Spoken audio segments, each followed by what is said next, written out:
Hello and welcome to the final whistle. I'm Kenzie Benali. And I'm Steve Forbes. Well, it does finish 3-1 to Wolves at Molineux today. Plenty of late drama in that one. And with us to talk all about it, we're rejoined by former Saints captain Dean Hammond and Premier League reporter Paul Belveston. Great to have you back with us, guys.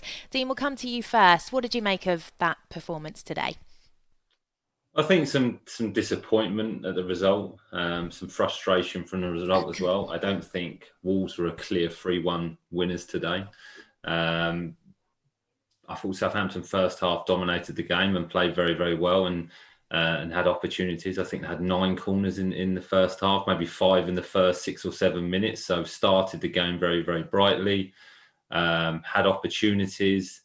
The penalty, I know we're going to come on and discuss that, but 50-50 decision for myself. But Salisu's header in the first half, great save by Sarr. Teller's opportunity, would it have been offside or not offside? I don't know. So at half-time, I think Ralph would have been okay. Disappointed that they went in 1-0 down, but okay with the performance. Made the change at half-time. Brought Shay Adams on, changed the shape. Didn't really work, to be honest, for the majority of the second half. And then for the last 15 minutes, we had a really entertaining game. Fantastic free kick from James Ward-Prowse.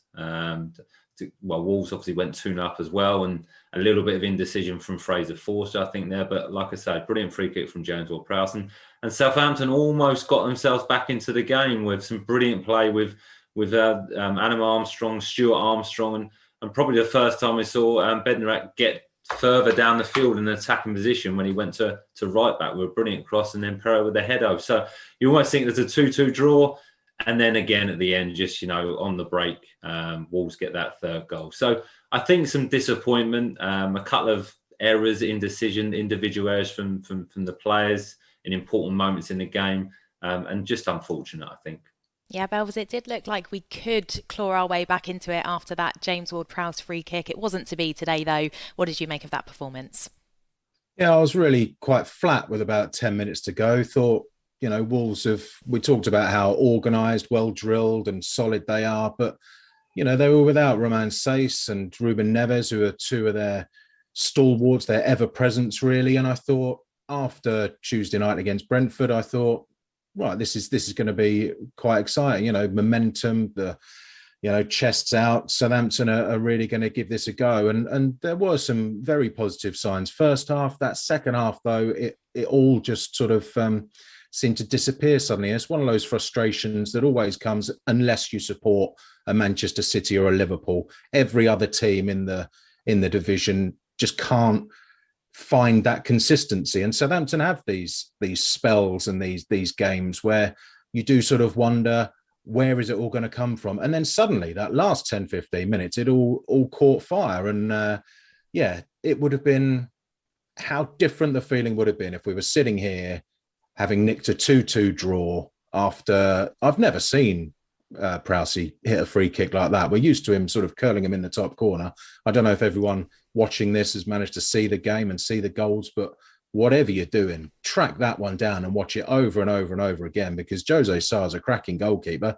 He was nowhere near it. Fantastic goal, but wasn't enough because, Wolves went down the other end, and with Southampton throwing bodies forward, looking to try and get something, you can't blame them for that. I think the first 2 goals were pretty preventable, though. Yeah, well, one of the biggest talking points did come in the first half with a VAR awarded penalty. It seemed to take an age to get that final decision. We'll get both of your thoughts on this. Dean, how did you see it? It's difficult for me, Steve, because I see it from a player's point of view, and I'm a little bit biased towards the players, if I'm honest. I can see why the penalty's given.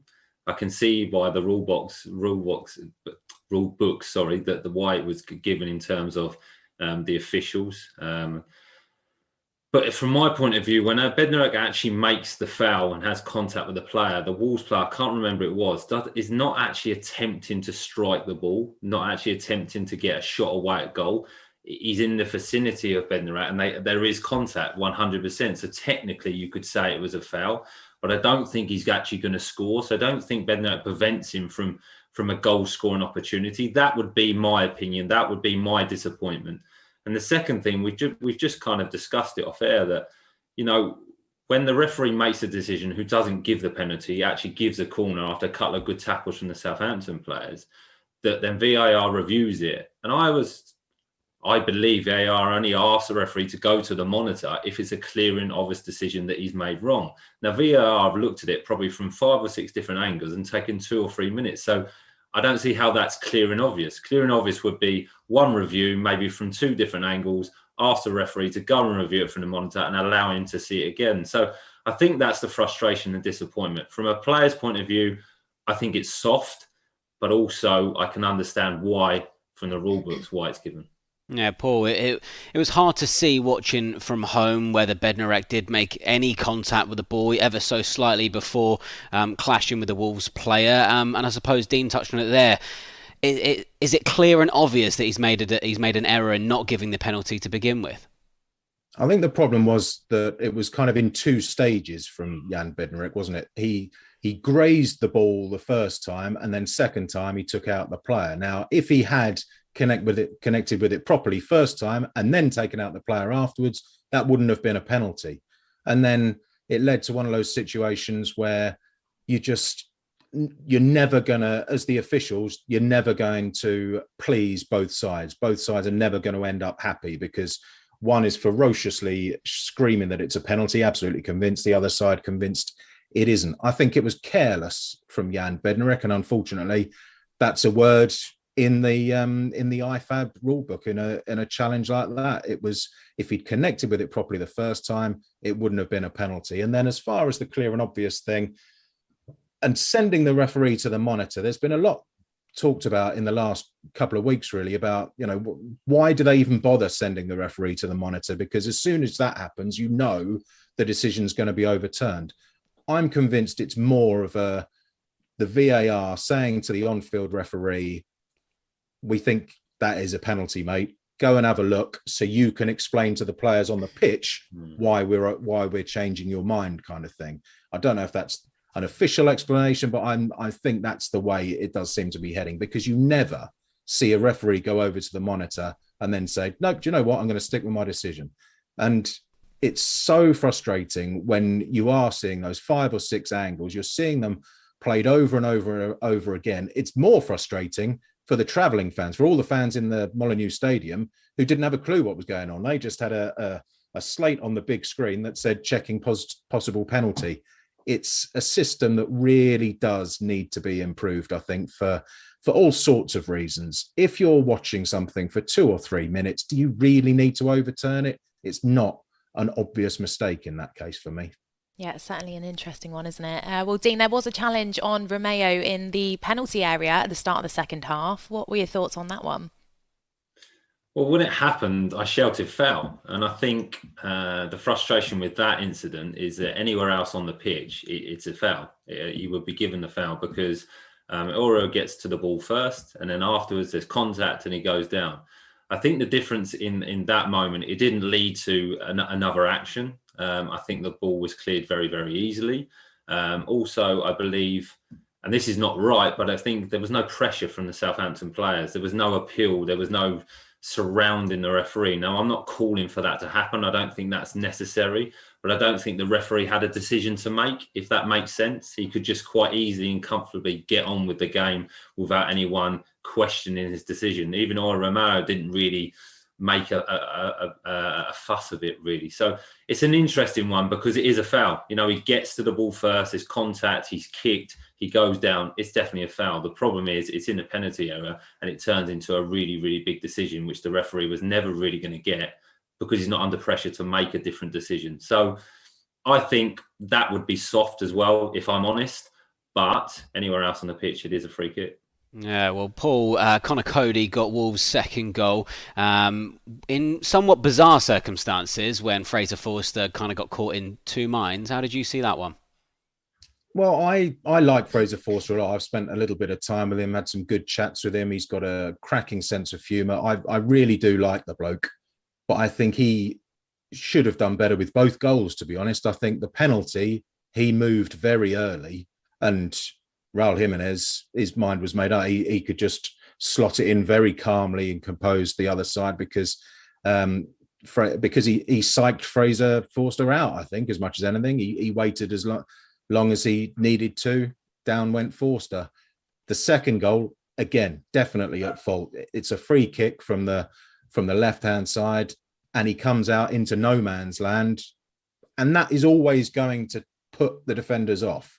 Even though he's hesitated and he's changed his mind, decided not to come and try and claim it or punch it or whatever, those defenders are seeing this giant coming towards them and thinking, right, he's coming to clear this all out.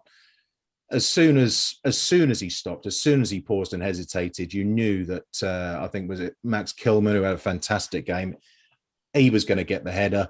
It was lucky that didn't go in directly, hit the post, and Connor Cody followed in. And we were nearly saved, weren't we, by Jimenez blocking it just over the line. But it was of Southampton's own making, really. There were a few soft free kicks given away. There was a mistake by the goalkeeper, and I think both of those goals, I've said about Bednarek should have connected properly, trying to clear for the penalty. Again, they could have done a lot better as a team at the back for the second goal, really. Well, time to hear from those of you watching along at home now. Plenty of comments coming in to us. Thanks for those. Jay has got in touch. Jay Davis, he says, good performance. Very unlucky today not to take the points. What a free kick by Prowse, the absolute screamer. Understandably, a few ones on that. Russ Ward says, unlucky lads. Thought we were the better team, but didn't convert chances. And one from Peter here. Great free kick from Prowse. It was pretty special, wasn't it? We do have to talk about that. We certainly enjoyed watching that one here. Dean, his 12th now. Could that be his best yet? I think it has to be. I think it's exceptional. I think Paul's already said, the way he's hit it, I've never seen Prowse take a free kick like that. Usually he changes the angle. There's more curl on it. And it was a long way out. I'm thinking, no, I'm not sure he's going to strike it from here. I think, correct me if I'm wrong, but this season he scored a goal against Newcastle from a similar distance, not a similar technique, but a similar distance. And he just runs up straight to it. So as he's approaching the ball, I'm thinking, no, he's going to deliver this to one of the defenders or attacking players in the box that's going to make a run. But, I mean, what a technique and what a strike and the power as well. It's almost like a knuckleball, like Ronaldo used to hit it. He's one against, I think it was against Portsmouth years ago when he hit one and went into the top corner against David James. But, I mean, Sarr had a fantastic game and is a really, really good goalkeeper, but couldn't get anywhere near it because of the pace and the accuracy. So top corner, but it has to be his best free kick because it's so special. And I've never seen him take one like that. And if James Ward-Prowse has taken a free kick like that, that means he's probably hit that hundreds, thousands of times in training. That's not a fluke. That's just not off the cuff from him. So, no, brilliant strike. And unfortunately, it comes in a defeat, but it has to be watched and it has to be viewed. And he has to be one of the best free kick takers, that the Premier League's ever seen because he can score all different types of free kicks, as he's shown. Yeah, it was an absolutely outstanding finish. It won't be long before he matches or breaks Beckham's record, but that wasn't the end of the drama in the game, Paul, because Roman Perraud almost equalised with a header that kind of hit in between the bar and the post before Adama Traore went down the other end and put it to bed in a dramatic end to the game. Yeah, I was a little bit critical of Roman Perraud at the start or before the previous game. He's really impressed me the last couple. He had a shot with his right foot cutting inside in the first half that forced a save from Jose Sarr. That header, I mean, he'd done pretty much everything right, hadn't he? And was, again, Sarr, who's been so impressive all through this Premier League season, ever since he signed for Wolves, again, he was well beaten. And it was just that little bit of luck not on Southampton's side.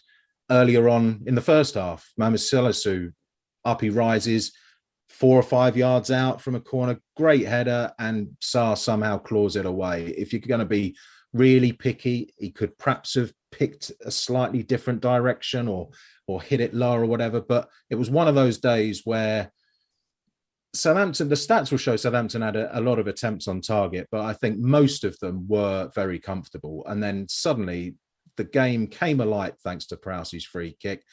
That pressure nearly told. And they were all pouring forward. There were some some nearly chances where, again, another little touch didn't quite work out. But Wolves looked rattled, and Wolves have looked so confident and composed at the back against the biggest teams in the country this season. They haven't looked rattled like that for a long time. Unfortunately, it was too little too late, but it gave us a little bit of optimism and a little bit of enjoyment at the end before ultimately the final whistle, and no points to come back to Southampton with. Well, as always, we march on, and we do welcome the league leaders to St Mary's next. Dean, what are your early thoughts ahead of that one? Well, no bigger test, really. Man City, what are they now? 11 wins in a row, maybe 12, I think. Top of the league, 10, 13 points clear. So a fantastic team with amazing players. But let's go back to the performance that Southampton put in against Man City earlier in the season. That 0-0 draw that I think they should have won, should have had a penalty in that game. Really, really good performance. And Southampton generally play well against Man City. Tactically, they get it right. Ralph usually gets it right. The way they press, they don't allow Man City to settle. But it's going to be interesting because Southampton have to be at their best. You have to when you play Man City because of the players they have, the attacking threat they have, defensively so strong. So, look, the last home game, we beat Brentford 4-1, really convincing victory. So take that confidence in there. I'm sure the atmosphere will be great and we'll be looking forward to the game. Yeah, it's a huge one, isn't it? But as you say, we do seem to have a pretty good history in terms of performances against Manchester City. We always seem to really take the game to them. Belvis, what are your early thoughts ahead of that game here? That winning run, it is 12 games in a row in the Premier League, 12 wins in a row. It's got to come to an end at some stage, hasn't it? They can't just keep winning every game. So, yeah, Southampton are the team to end it. I'm sure we'll see Shea Adams' goal against them from a couple of seasons ago many times on a loop in the build-up to this one. It's a shame in some ways, the timing of the game. City have got a full week to prepare. They've got no European distractions or anything like that, which is always quite handy. But I don't think Southampton need anything to be going wrong in the City camp ahead of this game. They have got those options again. They had quite a quick turnaround from Brentford to Wolves, didn't they? Now, Ralph has got a week to prepare. He's City have won all these games. The last couple, they've not been right at their level. They beat Leeds. They put 7 past Leeds a couple of weeks ago, didn't they? And scored 6 against Leicester. But since then, Arsenal showed that they're a team that can be got at. I didn't see the Chelsea game today, but again, it was only a narrow win. They are not invincible by any means. Southampton have shown in the past that they can live with them. They can cause them a lot of trouble, a lot of problems, and I expect them to do the same again. And we saw some of the new owners. I think was it 2 of the 3 new owners at the game against Brentford. I think there'll probably be a bit of a more of a formal, let's welcome the new owners event, which will really get the crowd going. The atmosphere will be properly pumping, and you never know what might happen. Who would have predicted Shea Adams' goal those 2 seasons ago? It doesn't even need a spectacular strike like that. Southampton can pull something out, I think. Now, we're certainly looking forward to it. Dean and Paul, thank you so much for your contributions today on Saints Live and on the final whistle. Well, Southampton's unbeaten run does come to an end today at Molineux with a 3-1 defeat to Wolves. We'll be back on the 22nd of January when Manchester City are the visitors to St Mary's. It's a 5:30 kickoff. You okay, Kens? I was trying to just avoid that for a while. It's a 5:30 p.m. kickoff for that one. So we'll have Saints Live with you from 4:15. Enjoy your weekend and we'll see you then. Glass of water.